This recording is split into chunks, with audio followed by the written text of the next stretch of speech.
doesn't have the political strength. If you look at the result of the Gorton and Denton by-election, shows you that if anything, Labour is likely to tilt towards the left. So they tried welfare reform once, didn't work. It was the biggest revolt of this Parliament so far and did a massive blow to Starmer's authority. We've been clear that welfare spending needs to be made sure it keeps under control. Sorry, you can't say reduced. You were about to say reduced there, and you stopped yourself. Well, do you want to cut welfare spending? Can I just be clear on this? Because there are different components of welfare spending, and we know that it's gotten out of control in recent years in certain parts of the welfare system.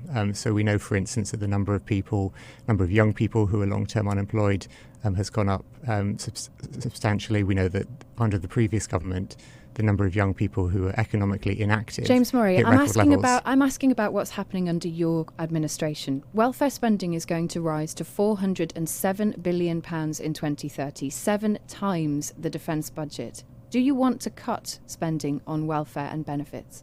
Look, we've already begun to reduce fraud and error in welfare. We've already begun to change the welfare system when it comes to universal credit to make sure it's balanced towards getting people back into work. We've already started to take those steps to control welfare spending, but we're not done in terms of welfare. Do you want to cut the welfare budget? Is £407 billion acceptable to you? Look, we're not done in terms of our reforming of the welfare system. Why can't you say that you want to reduce it? We are talking today about a very serious attack on British sovereign territory. We are facing the wrath of our closest ally. You have senior military officials, including the Air Chief Marshal, saying that the country is not able to fund its own military capacity. And you can't say that £407 billion spent on welfare is too much. Look, there are two different questions you're asking there. On the one hand, what is crucial for me is that we get people into work wherever they are able to work. We need to make sure, particularly young people who are long-term unemployed and who are not close to the job market, that we help them get into work. And that's the focus of what we're doing as a government, is to make sure that people do not get stuck unemployed, do not get written off from the job market, and we help them back into work. You also mentioned defence investment, and we are investing a sustained increase that we have not seen since the Cold War. Is the Air Chief Marshal wrong? Well, look, the amount of investment that we're putting into the defence of our nation is at a level not seen since the Cold War. It's increasing to 2.6% of GDP next year. The Conservatives, talked about 2.5%, but never had a plan to fund it. James Murray, we've run out of time, but I'm just going to give you one more opportunity. Is £407 billion spent on welfare in this country acceptable? Does this Labour government want to cut spending on welfare? Yes or no? This government wants to get people into work, and that means getting people off welfare and into jobs. Well, the Times political editor, Steven Swinford, is here. Morning, Steve. Good morning. I mean, this number on welfare spending came off the back of the Spring statement yesterday, and Rachel Reeves was deliberately trying to play down the event. It wasn't a tax and spend event. There were no big extra additional numbers that we didn't know, but it does give us a bit of a running commentary on how the economy is going. And that number, especially the spending on welfare, it's shocked a lot of people. It is a shocking number, and what's really interesting is if we all think back to that massive revolt from Labour MPs over the Labour's welfare reforms, actually, if those welfare reforms had been enacted and those controversial changes had happened, the welfare bill would still have gone up. We are having a debate about this country about whether we can reduce the rate of the rise. No one can commit to actually cutting the welfare bill, because to do that would require some really contentious policies, and Labour clearly doesn't have the political will or support to do so, and if Labour doesn't, it's going to be very hard for whoever comes next to do so. And at the moment we're in this kind of bizarre situation where there are no plans for welfare reform on the horizon. There is no concrete date, there is no legislation coming, there is nothing. There is just this inexorable rise. We are going to see the number of disability benefit claimants rise from 6.5 million to 8.8 million by 2030. The number of people claiming incapacity benefit from 3.4 million to 4 million people. I guess it's a lot of numbers, but the net result is we are going to be spending a lot more on welfare, and ultimately the costs of that are going to have to be borne by working people, by taxpayers. Yeah, and I think even some of the wider assessments on those numbers, Steve, as you write in your piece, they may be under assessments of where things are in the future.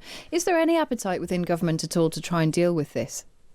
No, there is none at the moment. It doesn't have the political strength. If you look at the result of the Gorton and Denton by-election, shows you that, if anything, Labour is likely to tilt towards the left. So they tried welfare reform once, didn't work. It was the biggest revolt of this parliament so far and did a massive blow to Starmer's authority. So I just do not see any meaningful welfare reform happening at the moment. I'm sure the government wouldn't say that, but the very fact that James Murray repeatedly refused to say that they cut the welfare bill, the reason he's saying that is because they cannot. They do not have the political strength, they do not have the legislation in place to do that, and that's a massive problem. But we should look at the other side of the ledger as well, Kate. The other side of the ledger is huge tax rises over the course of this parliament. So we are going to get record levels of taxation in Britain. What's called the tax burden, which is the amount of tax as a proportion of the nation's income, is going to hit 38%.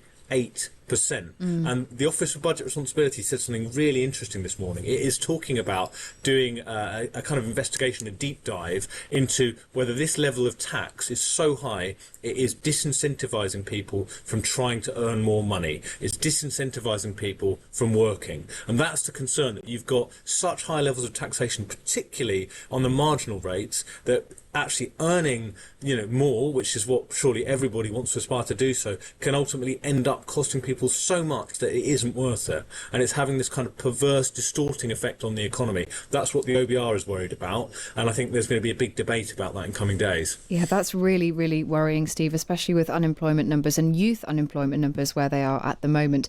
Can I ask you finally, you obviously speak to a lot of government ministers, you speak to people in and around number 10. How worried are they this morning about what Donald Trump has said overnight about Keir Starmer, saying he's no Churchill? Are they concerned about that at all? Yes, I think they are concerned. Look, they say the special relationship goes far more than beyond the politics. So they point out it is the cooperation of our security services, our officials, all of that. But this is an administration that is driven by the whims of one man, by Donald Trump, his views on the world. And he can create really big problems for us on trade, on loads of other issues, on cooperation. So, yeah, look, there is clearly a concern about it, but also, if you're Keir Starmer, he will feel like he had to try to draw a line in the sand here because he didn't support the initial action against Iran. He thought that action was wrong and it was illegal and with no thought through plan, and he may be right on that. He may be right that there is no clear plan. I cannot see a clear plan at this stage for what the US is trying to do in Iran. I don't think anyone can. We're getting different messages from the administration, and that will actually play quite well with Labour MPs, but for the long-term interests of Britain and the special relationship, it's obviously gone very badly indeed. Yeah, I think that's the much broader question we've been trying to tackle this morning too. Steve, thanks very much. Always great to have you with us. Thank you, Kate. That is The Times political editor there, Steven Swinford.